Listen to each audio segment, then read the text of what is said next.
Hello there, everybody. It is 2 sharp, and we are starting today's LinkedIn Live at a bit earlier because usually we are on Fridays at 3, but today it's 2 and Thursday. So welcome everybody there, connecting from 3 different channels because we expanded. We stream over Facebook, LinkedIn, and also YouTube.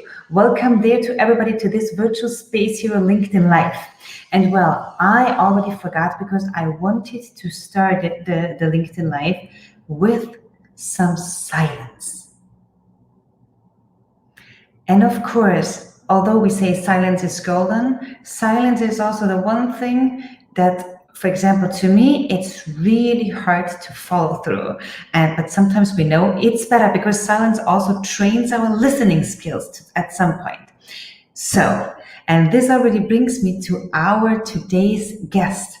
I came across an amazing post a few weeks ago, and I just had to get in touch with Joel because Joel was posting about the costs, the high costs indeed, that are associated with our poor listening skills. And they are estimated at 60% of all management problems. And this was something that, of course, we can do better. And how can we do better? If we learn on how to listen better and how listening skills can influence our teams, for example. And with this, I'm super happy because today Joel Silverstone is joining me here on the LinkedIn Live show from Virtual Space Hero to talk about some techniques and how to pick up on the clues and cues when we talk about nonverbal and verbal communication in a virtual context. And with this, I'm super happy because we are opening up the doors to our today's guest at Virtual Space Hero. And here he comes, Joel Silverstone, connecting from Canada. Where is he? Joel. Hey, dear God, Joe, that was like a little bit, when you are live and there's somebody not in the place where he or she should be. Yes. It's like panic. Absolute panic. But here you are. I'm super happy to welcome you. Thanks for joining me. Well, thank you, Barbara. And I love that you started this idea with let's take that moment of silence to listen. It's that pregnant pause, which is so important. We're such in a rush to fill up the silence. So what a brilliant way to key us off here.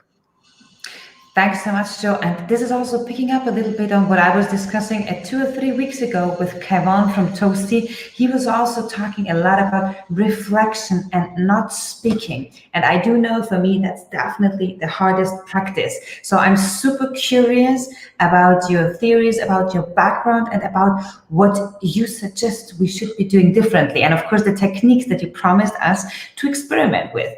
Joe, but I know that you are an amazing keynote speaker.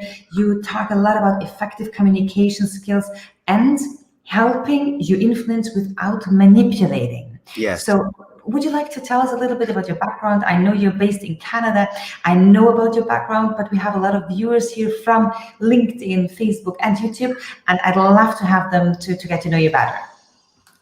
Great. Thank you, Barbara. I'm going to start with where I'm at today, and then I'll start with how I got here, and then I'll go to how I got here. Where I'm at today is I founded this company called This Feels Right, and it's the same name as my podcast, which is also This Feels Right, which is exactly as you said, Barbara, how to influence others without manipulation. Because I've been doing this for about 20 years, speaking, presenting, coaching on effective communication skills. Because this is the gap that I see out there. The gap that I see is that people, whether doing a sales or a coaching or a service or a difficult conversation, they're missing those key moments, what I call the turning points in conversations, where you could really get someone engaged, or you've lost them. And when you've lost them, we get into that cycle where we're just, filling up the silence and we're just keep making statements after statements.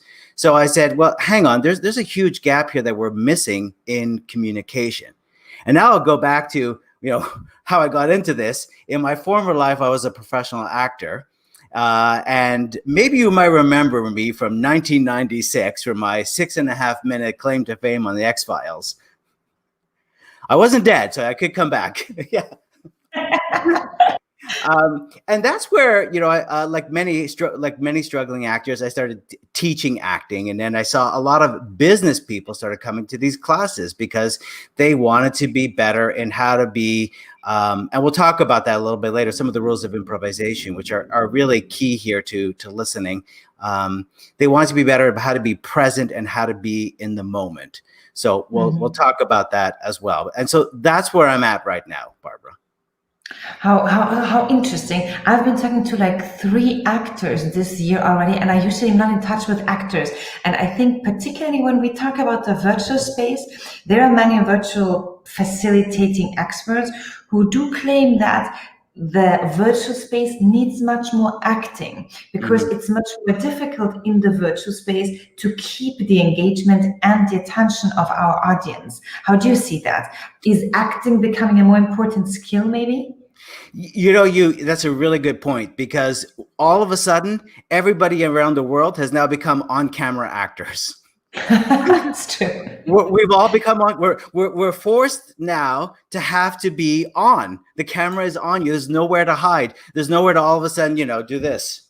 It's obvious that I'm no longer engaged. So it's not just the people leading the meetings, but it's also the pressures on us when we're in that meeting to be present.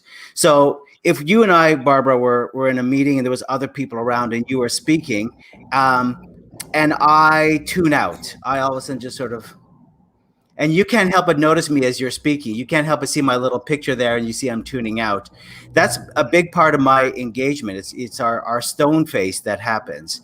So whether we're leading it or whether we're being involved in it, we all have a responsibility to bring our best selves into this moment, which is why these virtual meetings have to be shorter, because it's asking us a lot to be so on. Absolutely. And you're saying, and I think that's really so powerful, that listening is the gateway to influencing collaboration. Yeah. I took that from your webpage, and it also helps to establish engagement and trust in virtual sessions.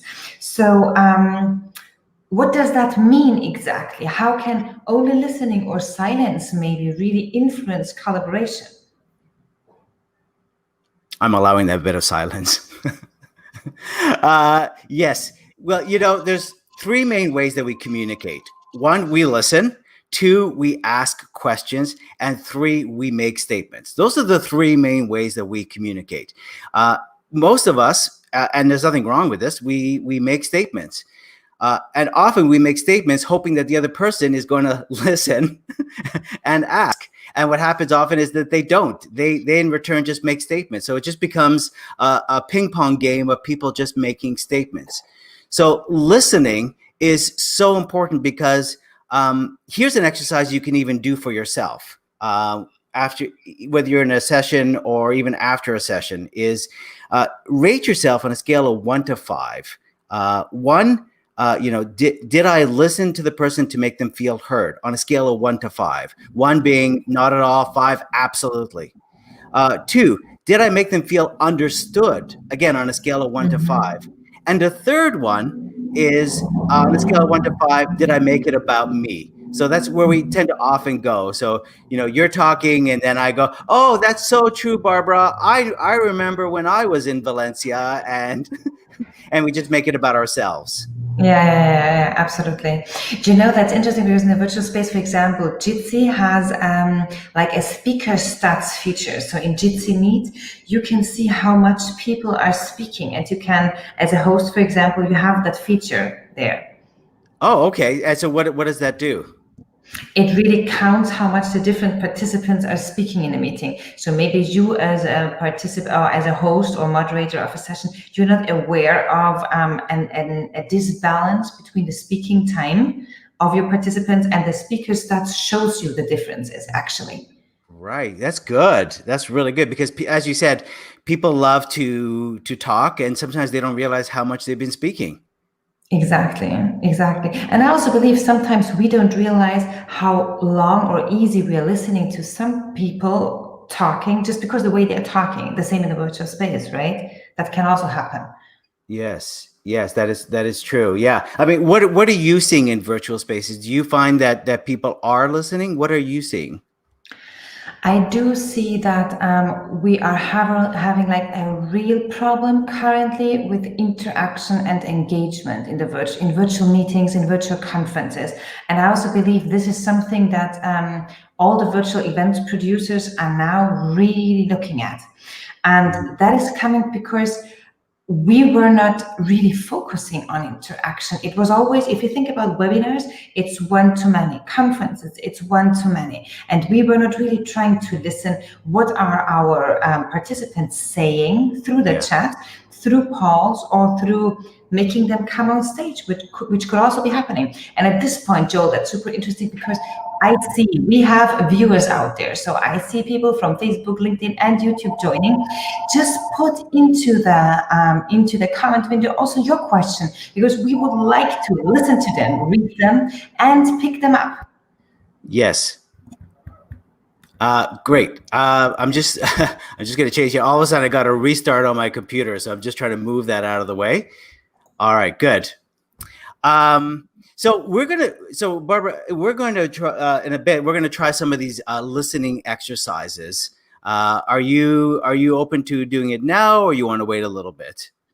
Absolutely. I think I want to ask you one more question. Yes, of course. Before we start with the listening exercise. How can you listen for clues or cues, for example, in a virtual setting? As we know, we have much less to look at, for example. So what would be, what would you recommend in this case? We have a gift actually with the virtual setting. The gift is we are all forced to actually look at each other, so we can actually see what we may not see in a meeting because we don't make eye contact, or in a conference or in a presentation. We're not going to make that eye contact. Here you and I are making eye contact, and if there were more people involved, we would sort of see the Brady Bunch screen of all of us, and we'd be able to see that someone has basically tuned out. So that is already a clue. Let me give you a quick example. I was in a call with helping a group, and they were one of the participants was saying, "I doesn't feel right to be selling right now. I feel pushy to be selling. I don't want to sell right now."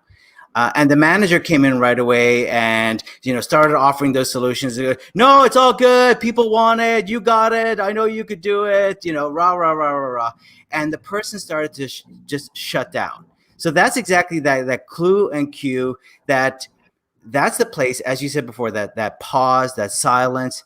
Not to jump in and solve it, but to listen to what the person just said. Be a little bit more curious. Tell me more. It's all you have to say. Tell me more about that. Absolutely. And I think that really is what also Liliana, thank you for the first comment coming in here. Liliana is saying only when we listen without agenda. Yes. How do you respond to that? So that's of course a challenge, because to some extent we always have an agenda or our own understanding or evaluation of a situation. What do you think? We all have an agenda. I call it even the objective. So often the objective is, if we're having a meeting, it's because we're trying to create an effect. We're trying to create a change. And so that becomes our sole objective. And so we're so focused on that objective that's why we are missing these little moments, like that salesperson that says, it feels pushy. And it's like, I don't have time for this. That's not our agenda today. I have to steamroll you and move forward so that we can get to that. So let me give you an example from the acting world. I sucked as an actor, and I'll tell you why I sucked. Was because I missed being in the moment. I missed being really present. And an actor's job is not to get to the end. And that was my problem, was I was always thinking ahead. Okay, now I have to do this. Now I have to get to this place. Now I have to say this line. And I was missing being in that moment. And we call that our intention. So if you're very focused on being consciously intention, and an actor's conscious intention is to move that other actor. That's your only job in that moment. It doesn't, whether it be to have love at the end, to have a fight at the end, whatever it is, that doesn't matter. It's about this moment to be consciously intention. And it's our unconscious intentions that get in our way. Sometimes our self-talk or our agenda, and our unconscious intentions could be, Barbara, let's say you and I are working together, and you had to give me some feedback, and you don't really like some of my values around the fact that I'm like, I'm not very detail oriented. I'll get it done. And it's never a good job. It's always general. So that unconscious intention of yours, where you don't agree with my values, is going to affect the way you are going to be listening to me. So you're going to be listening to your own assumptions. Your unconscious intentions are going to direct you. Even though you might be smiling, I'll feel it that it's not being genuine. What do you think? Yeah, no, totally. I'm just thinking about it, how difficult that is, because when we talk about unconscious bias or unconscious intentions, it's unconscious. So how do you make them conscious? So how do you do that?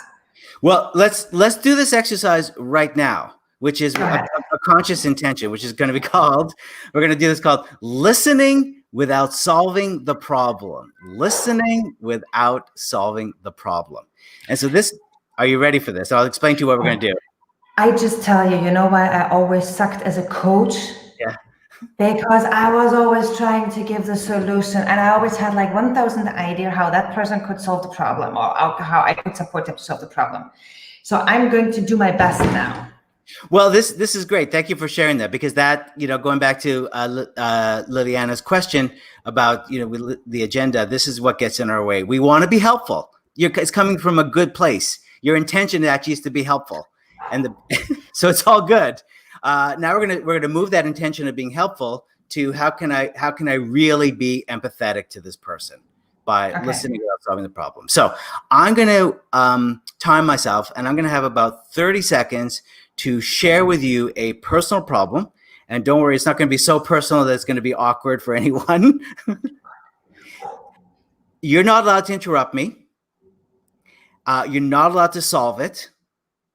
And you're not allowed to ask a question at the end, because often we ask a question because we're trying to solve it. Have you tried this? Have you tried that? So we often ask those questions. Your job is, if you want to say paraphrase, which is to, what did you hear? But also, Barbara, what did you see? Because we're in this virtual session now. You're actually going to be watching me. So what did you see? And finally, what do you think was the most important thing? What did I seem to care about? And there is no wrong answer, because your intention is going to be to genuinely listen without solving it. So there's no wrong answer, just so you know. Good. Are you ready? All right, here we go. I'm watching the clock, 30 seconds, and here we go. Okay, Barbara, I've got 2 kids, and obviously they have been home with us now for like well over 6 months. And what surprises me is the addiction to video games. And it's really, really video games and being on their phones. And it's really, really frustrating for me. And these are athletic kids, and they don't want to go outside. And what's even more frustrating is I noticed their friends aren't even saying, let's go meet in the park and keep social distance and throw the ball around or something. So it's really been, I don't know what to do with this. I'll pause right there. Take a few seconds. Digest it.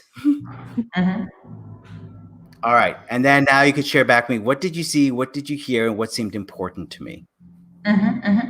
So what I see, Joel, is what I see and what I heard is you were talking about your kids, your 2 kids that are home for the past 6 months.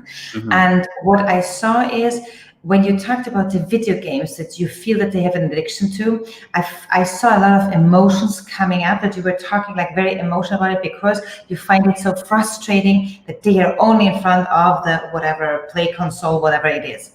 And I also felt and saw a little bit of also frustration, because they don't want to meet with their friends, apparently, although there would be the possibility.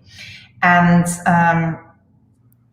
I also a little bit of at the end you talked that you don't know what to do. That's what you said at the end. Yeah, that's absolutely true, Barbara. You nailed it. And so what I'll say is, if we go back to this, on a scale of 1 to 5, I would say I felt heard and I felt understood, and you didn't make it about yourself. And I feel now, we're talking about collaboration, I feel more open now to expanding a little bit on it. And now you and I are not focused on me, we're focused on the problem, the issue. So that's where collaboration becomes, where you and I we're sitting side by side now, and we're looking at the issue together because I could trust you. I know you heard me. Your instinct might have been, well, let me ask you, what would have been your instinct if you were trying to solve it? What would you have wanted to have said?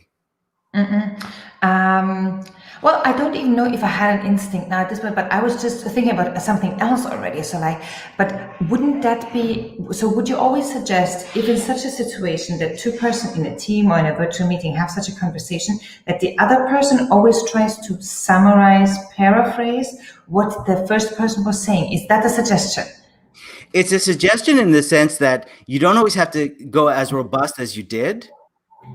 It could simply be silence, just listening, just nodding your head as you are. It could be one thing go that yeah, it sounds like it's been pretty frustrating. You know, it could be one statement. But the point of this exercise is to train your brain to not jump. When you smell you smell the bacon, so to speak, to not jump on that moment and try to solve it. Because when you do that, I would just go, yeah, I don't know if you really understand, because it's coming from your values and your beliefs, maybe about like what kids should be doing with video games, or it comes around your values and beliefs about that kids should be outside, or whatever your own values and beliefs. So I don't trust you, so I might not be collaborative, and then I shut down.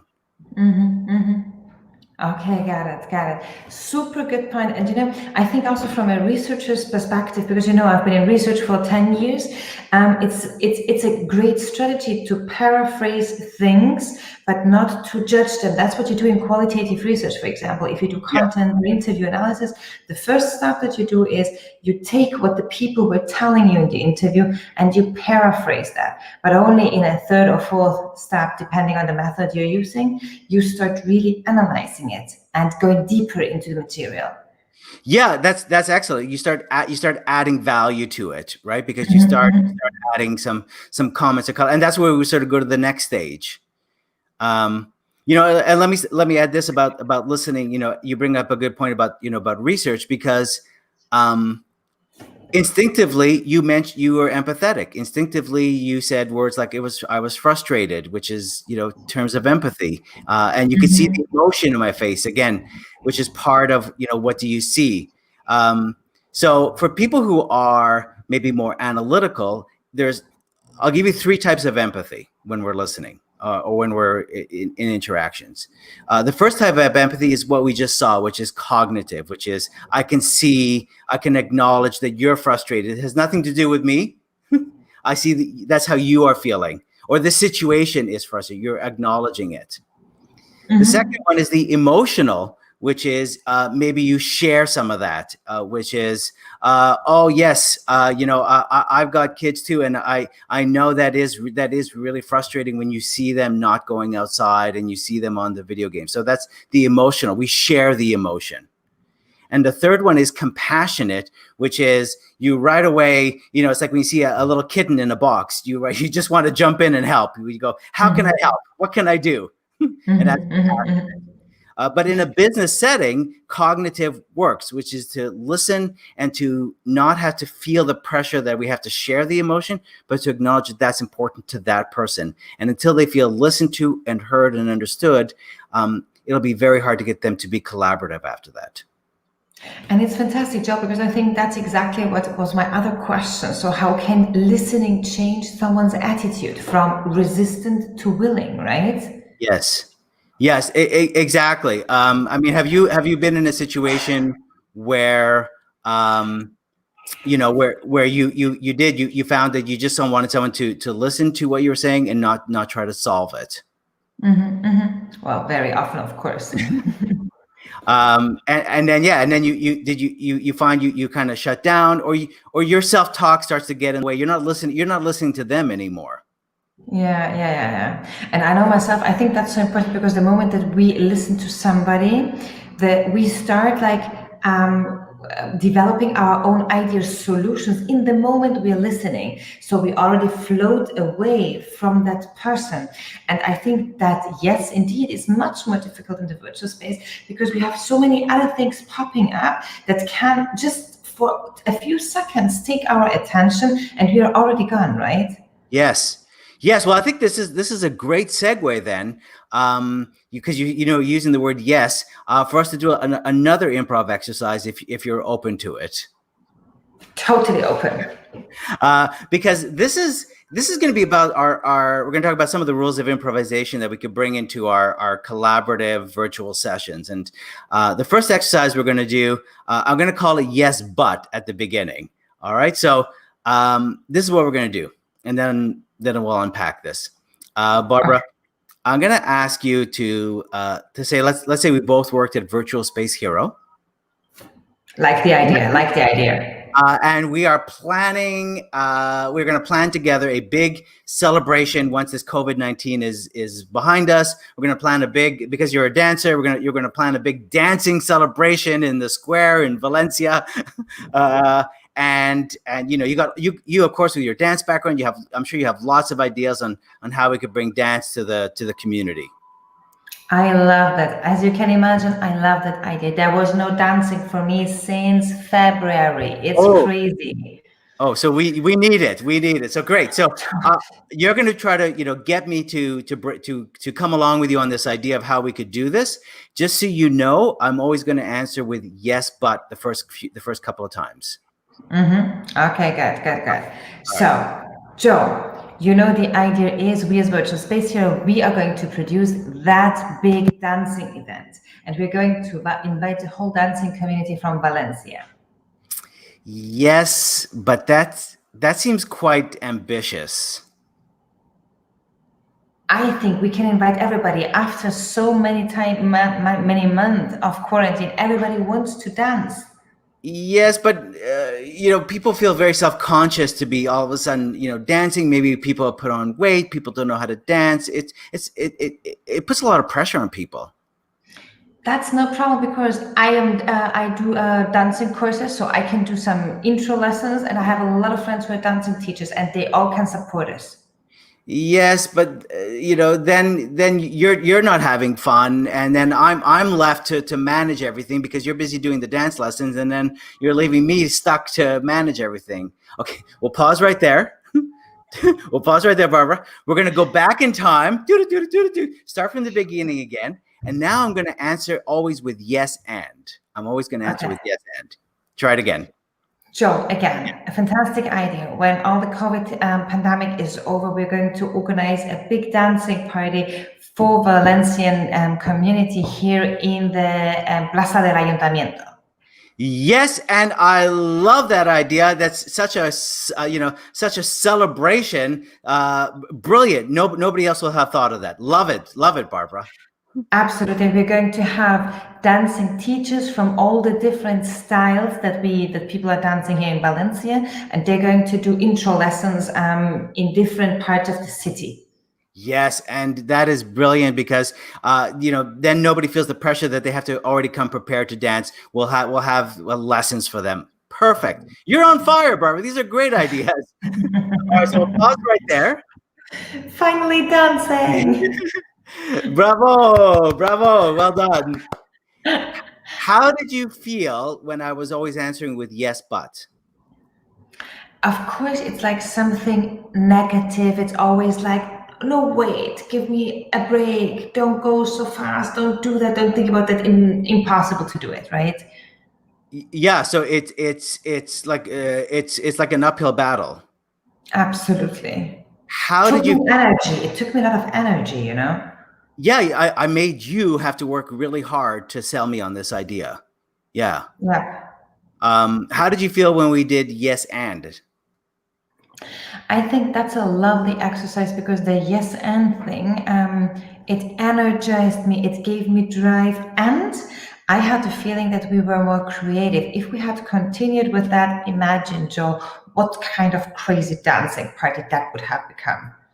I can't even imagine. I mean, that's where I leave it up to your expertise as to what kind of event you would have created with this dance. I would look so it would be exciting and absolutely spectacular. Well, great, Barbara. This is good to hear because this is yes and is not necessarily the words that we have to use when we're in virtual sessions, but it is our mindset where we want to go in with sort of putting our assumptions on the shelf and be open to the ideas that are happening, because it's better when the ideas are big and then we can make them smaller. That's the idea of yes and. Yes, but means we make the idea small right away, and it's impossible to make them bigger. We're just making them small from the get-go. So yes and is a mindset going in, okay, I know I have an agenda, I know I have an objective, but even if I don't agree with you, but let's go, yes, and that's a great idea. What, how can we get the dance instructors more involved, or how can we have some dance instructors involved, and how can we have some managing, as an example, right? So it's yes, and we're collaborating. So the 3 rules of improv is yes, and, which is how can we collaborate? 2, always make the other person look good. Right? So make them feel bigger, not smaller. Always make the other person look good. And the 3rd one, which is the yes and ideas, first thought, best thought. First thought, best thought. What does it mean?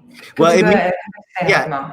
So first thought, best thought means we are, for so many of us, we strive to get it perfect. So we don't say anything. So we're in a virtual session, ideas are flowing, and it's like, oh, I don't want to say it. I don't want to say it. And then, Jessica came up with the idea and gets credit for it. And it's like, oh, shoot, I missed the moment. Even if it's not perfect, it's like, you can say it, go, okay, I'm just thinking here. I'm not quite sure. I'm just going to say it out loud. And when you start to have that kind of confidence to say that your first thought is often your best thought, the more you censor it, it gets muddled, it gets lost. I think it's very interesting because it has a lot to do. I do some work on error culture, and of course, this fear of saying something that is not perfect has a lot to do with our own understanding of what failure or what not perfection is as well, right? Yes, and there's in a great way to start a virtual session or any session is that because people are sometimes afraid to speak. I like this idea you were talking earlier about where you can see how long the person has been speaking, because the idea is get people speaking in these virtual sessions as early as possible within the first couple minutes. If not, they hold their tongue, they start to tune out, and they start to tell themselves stories, or chat becomes more important than actual interactions. Absolutely, yeah. And I think that's really something, if we think about how we usually structure our events, it's so much talking at the beginning, who we are, our background, my background, your background, and so on, instead of really involving, if it's an interactive event, really involving immediately after maximum minute 3 or 4, the people already in a breakout session or in an activity or in a drawing, whatever you're doing. Yeah, absolutely. You know what? Even even if you just get people to even just say their names out loud, even if you don't know the people in the room, they all know each other, but maybe you don't. Say, I'd love to just tell me, just so they could get this muscle working. Because if you don't use this muscle of your mouth, it'll be hard to do first thought, best thought. It'll be hard to listen. It'll hard to be collaborative. Absolutely. And I think I just want to pick up on Liliana's comments here. It's fantastic. Liliana is saying, in fact, but is denying the yes in the yes, but it is confusing. It is rather a power struggle, and it is hurt as I know. You do not know. Yeah, I'm not sure. That's a lot of information. I'm not sure I quite fully understand. I think maybe the first part of it, but is denying the yes in a yes. I just think about it in general communication theory, the moment that we are saying like something, Joel, you were really doing a good presentation, but you're immediately switching to maybe some improvement, feedback, whatever, but it takes a lot away from the from the positive message at the beginning. And I think this is what Liliana was saying, that the but is denying the yes in the yes. Absolutely. As you said, you're making someone work very hard, and people just hear the but. When I do that exercise with people who don't know that this is the exercise, and I'll say, "What did you hear?" They don't hear yes, but they just heard that person was really negative. That's all they hear. Can I ask you one question? If you think about the teams and all the teams that you are working with, how does personality types influence the listening? So what is your experience? No psychological analysis needed, but what is your experience if we think about personality traits or types and the listening in teams? Well, you brought up a good point earlier, which was, do we always have to paraphrase when we're talking about listening without solving a problem? And that's a great example of a personality trait, because to you that felt, I'm going to guess, that felt like a lot to have to sort of always be giving all that information. Is that right? Yeah. So this is where the personality traits come in, which is if we want to build rapport with someone who, when we're listening to them, sometimes they need they're maybe more emotional, more expressive person, and they need that robust listening. And then someone who maybe is maybe a quick thinker, like yourself, Barbara. It's, you're quick to think. You're analytical. You just need a one sentence to show that I've listened to you. You don't need a whole robust. You don't have time for that.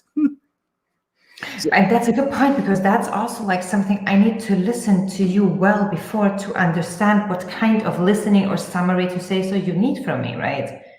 Yeah, you need to sort of see how to look what is this personality? Assertive, a driver type. Are they analytical? They're more introverted because they're thinking a lot. Are they expressive? Lots of emotion, lots of stories, or are they what they call the familiar, which is they want to be part of the group and they're just happy to be part of the group, and they don't. So there's sort of four basic kind of personality types, as you said, without getting into psychology. Perfect. And regarding leaders and managers, so of course our leaders and managers, they probably are should be sort of your main clients, because they top down show also what listening means in a team or in an organization. Yeah. And are you experiencing, for example, now with the virtual context, how is the business changing for you, or how are the requests changing for you? The requests are changing, where Zoom fatigue definitely is coming in. So we're definitely hearing a lot, what can we do?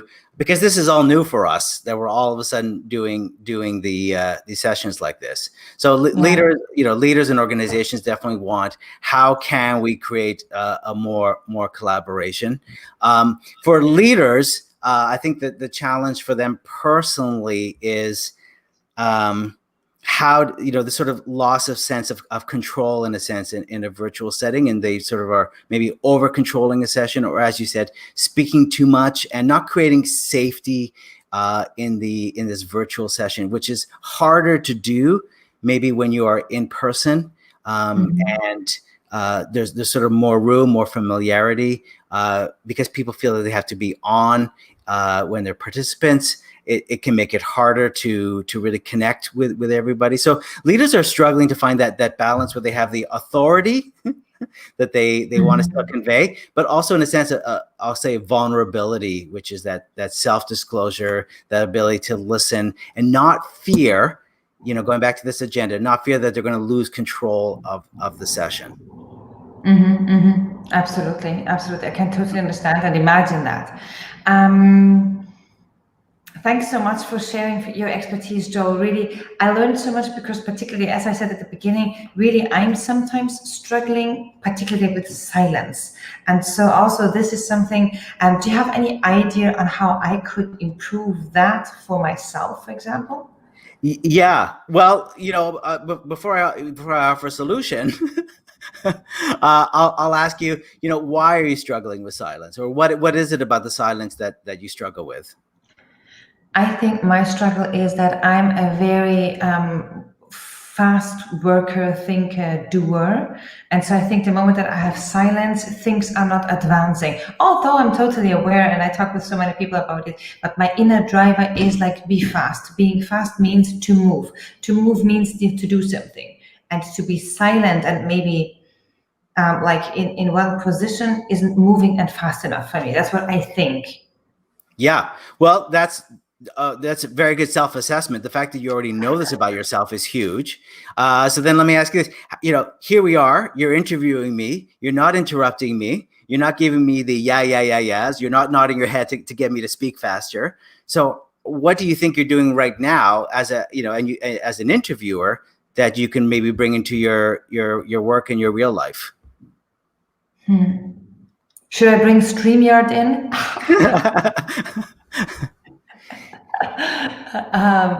No, I think, you know what I think? Is it possible that it's this 42 minutes?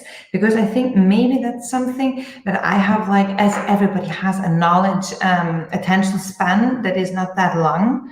Maybe it's like, because I know it's a reduced 42 minutes intense session that I'm having where I'm really in the moment. Could that be one of the reasons? Yeah, that's really good, to be that you are in the moment, which is so key to being listening. And I think also, Barbara, just meeting you briefly, it's that your idea of being of service, that this is of service to people listening. They're also watching you, so you could feel, you try to remember this moment that everybody is watching and listening for you. And so it's forcing you to not maybe interrupt or to solve it, because you are here to see how can you be of service with the person that you're interviewing and bring expertise and knowledge and you're still moving the conversation forward. So you're taking the pressure off yourself because you're making the focus on this situation versus the focus on yourself. And that's a very nice last point for the last 1 minute that we have left today. Joe, you mentioned that you're having now currently a course, or you are supporting people to deal with the topic that we were talking about today. Yes. Well, sure. Thanks. I cut you off. Because exactly what, to be of service, because everything that we're dealing with right now, Barbara, I want everyone who's listening to this show on Virtual Space Hero, to reach out to me on LinkedIn or at joel@joelsilverstone.com.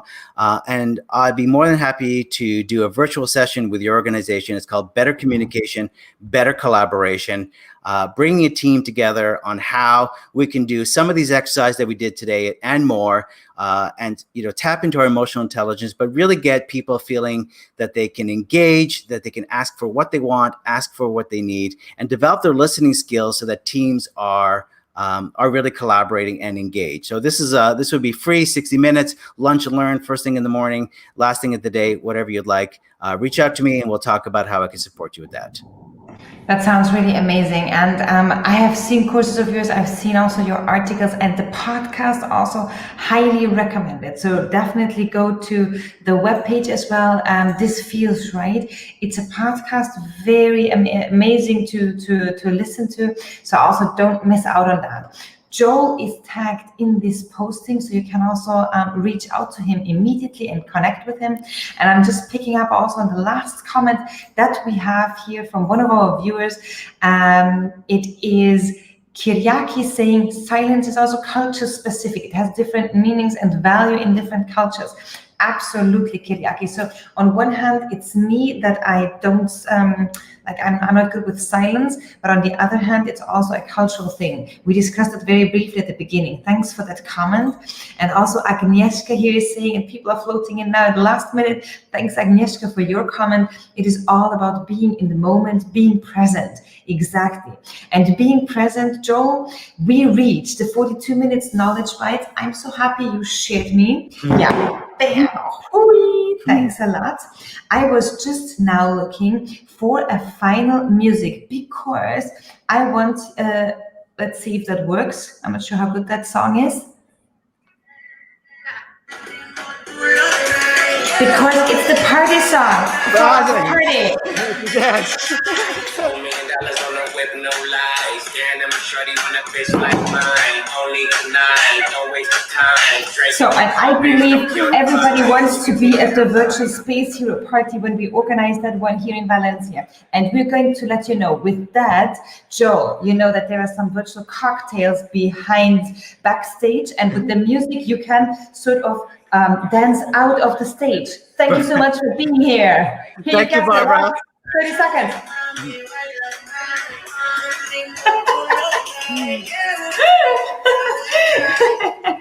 Fantastic. Thank you so much, everybody there from Facebook, LinkedIn, and YouTube for joining us today. It was a tremendous pleasure. And we are going to put also a few more comments into the chat so you can follow up on the podcast and connect with Joel. I say, don't miss out on the LinkedIn Lives going on. We have an amazing one coming up also next week. And if you go to my webpage, you can also subscribe to my newsletter. And I'm going to have a mailing probably going out tomorrow with all my LinkedIn Lives planned until December. I have always LinkedIn Lives and experts coming to me in the show talking about the virtual space. And next week, it's going to be an amazing speaker here, a startup, or not anymore a startup, a very successful German company, Mystery Minds. They are working on a tool to help organizations to come out of the silo thinking and to connect better the employees of their organization. They do that via an app. It works amazingly, and I'm just a huge fan of them.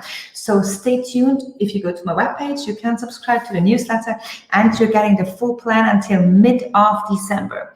With that, I say thank you very much for being with us. Thanks for your comments. And I'm also using a little bit of music to leave you there. Bye.